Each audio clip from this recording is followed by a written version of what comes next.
வணக்கம். திரையரங்கம். LIK love insurance company.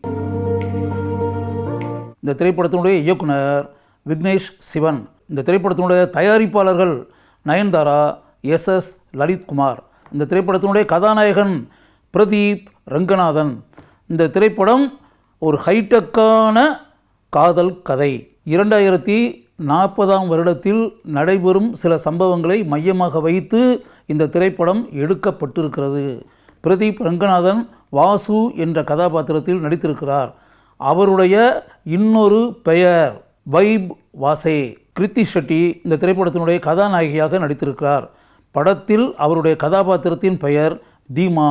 இந்த திரைப்படத்தில் லவ் இன்சூரன்ஸ் கார்ப்பரேஷன் என்ற ஆப் நிறுவனத்தை சொந்தத்தில் நடத்தி கொண்டிருப்பவராக SJ சூர்யா வருகிறார். அவருடைய கதாபாத்திரத்தின் பெயர் சூரியன். அந்த ஆப்பிற்கு குரல் தந்திருப்பவர் பிரதீப் ரங்கநாதன். எதிர்பாராத சூழ்நிலையில் வாசு கதாபாத்திரத்தில் வரக்கூடிய பிரதீப் ரங்கநாதன் தீமா கதாபாத்திரத்தில் வரக்கூடிய கிருத்தி ஷெட்டியை சந்திக்கிறார்.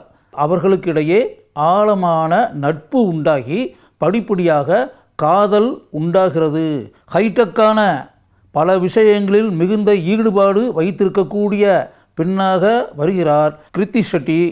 அதே நேரத்தில் செல்போன் கூட கையிலேயே இல்லாத ஒரு இளைஞனாக பிரதீப் ரங்கநாதன் இருக்கிறார். அதற்கு காரணம் அவருடைய தந்தையாக நடித்திருக்கக்கூடிய சீமான். அன்பு கடல் என்ற கதாபாத்திரத்தில் வரக்கூடிய சீமான் அலைபேசிக்கு முற்றிலும் எதிரானவர்.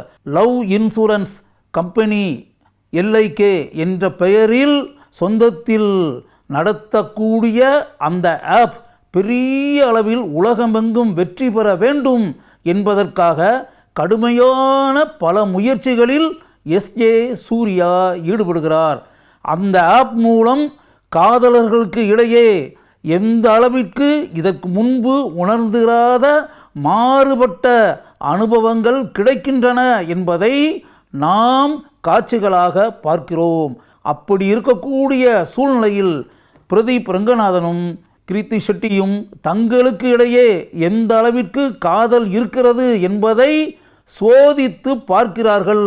3% தான் அவர்களுக்கு இடையே காதல் இருக்கிறது என்ற உண்மை தெரிய வரும்போது அவர்களுக்கிடையே மிகப்பெரிய விரிசல் உண்டாகிறது. படத்தினுடைய பாதியில் இதுவரை ஆழமாக காதலித்த அவர்கள் இருவரும் ஒருவரை விட்டு ஒருவர் பிரிய வேண்டிய நிலை உண்டாகிறது. எனினும் கிருத்தி ஷெட்டியின் மீது ஆழமான காதலை வைத்திருக்கக்கூடிய பிரதீப் ரங்கநாதனால் அவரை விட்டு சிறிது கூட பிரிந்திருக்க முடியவில்லை. இது ஒரு புறம் இருக்க, பிரதீப் ரங்கநாதனுடைய நெருங்கிய தோழியாக இந்த திரைப்படத்தில் படம் முழுக்க வருகிறார் கௌரி ஜி கிஷன். அவர் ஏற்று நடித்திருக்கக்கூடிய கதாபாத்திரத்தின் பெயர் கல்கி. இப்படிப்பட்ட வருத்தத்தை தரக்கூடிய சூழல் உண்டாகும்போது லவ் இன்சூரன்ஸ் கம்பெனி என்ற அந்த ஆப் ஒரு டுபாக்கூர் ஆப் என்பதை நிறுவியே ஆக வேண்டும் என்பதில் மிகவும் பிடிவாதமாக இருக்கிறார் பிரதீப் ரங்கநாதன். ஒரு சூழலில் பிரதீப் ரங்கநாதனும் SJ சூர்யாவும் நேரடியாக சந்திக்கிறார்கள். அவர்கள் இருவரும் சந்திக்கக்கூடிய நிலையில் அவர்களுக்கு இடையே மிகவும் பலமான வார்த்தை போர் உண்டாகிறது. அந்த ஆப் ஒரு டுபாக்கூர் ஆப் என்று பிரதீப் ரங்கநாதன் குற்றம் சாட்டுகிறார். அது ஒரு போலித்தனமான ஆப் என்பதை செயல் வடிவில் நான் நிரூபித்து காட்டுகிறேன் என்று SJ சூர்யாவை பார்த்து சவால் விடுகிறார் பிரதீப் ரங்கநாதன். இதற்கிடையே அன்பு கடல் கதாபாத்திரத்தில் வரக்கூடிய சீமான் தன்னுடைய மகன் அலைபேசியை தனக்கு தெரியாமல் பயன்படுத்தி அதனால் எத்தகைய கசப்பான நிலைக்கு ஆளாகி இருக்கிறான் என்பதை நேரில் பார்த்து கவலையின் உச்சிக்கே அவர் சென்று விடுகிறார். சவால் விட்ட பிரதீப் ரங்கநாதன் வெற்றி பெற்றாரா? SJ சூர்யா நிறுவிய அந்த லவ் இன்சூரன்ஸ் கம்பெனி என்ற ஆப்பின் நிலை என்ன ஆனது? இந்த தடைகளையெல்லாம் தாண்டி பிரதீப் ரங்கநாதனும் கிருத்தி ஷெட்டியும் வாழ்க்கையில் மீண்டும் இணைந்தார்களா என்பதற்கான பதில் இந்த திரைப்படத்தின் கிளைமாக்ஸில் காட்டப்படுகிறது. வாசு என்ற வைப் வாசே கதாபாத்திரத்தில் மிகவும் அருமையாக நடித்திருக்கிறார் பிரதீப் ரங்கநாதன். மிகவும் இயல்பான அவர் நடிப்பை படம் முழுக்க நம்மால் பார்த்து ரசிக்க முடிகிறது.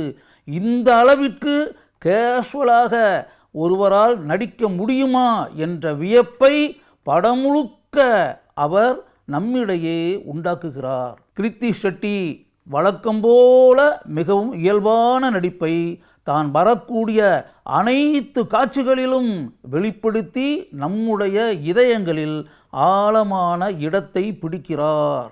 சூரியன் கதாபாத்திரத்தில் வரக்கூடிய எஸ்.ஜே. சூர்யா தான் ஒரு நடிப்பு அரக்கன்தான் என்பதை தான் வரக்கூடிய அனைத்து காட்சிகளிலும் நிரூபிக்கிறார். படத்தினுடைய உச்சக்கட்ட காட்சியில் அவர் களிப்பு அதிகமாக உண்டாகி நடனமாடுகின்ற அழகு இருக்கிறதே, அதை பார்த்து கொண்டே இருக்கலாம். அன்பு கடல் கதாபாத்திரத்தில் வரக்கூடிய சீமான் அருமையாக தூய தமிழில் பேசுவதை பார்ப்பது என்பதே ஒரு சுகமான அனுபவம். கௌரி ஜி கிஷன் கல்கி கதாபாத்திரத்தில் படம் முழுக்க வருகிறார். பிரதீப் ரங்கநாதனின் தோழியாக வரக்கூடிய இந்த கதாபாத்திரத்தில் அவர் அருமையாக நடித்திருக்கிறார். எனினும் அந்த கதாபாத்திரத்திற்கு இன்னும் சற்று முக்கியத்துவம் தந்திருக்கலாம் என்று படத்தை பார்க்கும்போது நமக்கு தோன்றுகிறது. யோகி பாபு ஜாலி பிரபு என்ற கதாபாத்திரத்தில் வருகிறார். சக்திவேல் என்ற கதாபாத்திரத்தில் ஆனந்தராஜ் எஸ்.ஜே. சூர்யாவுடன் படம் முழுக்க வருகிறார்.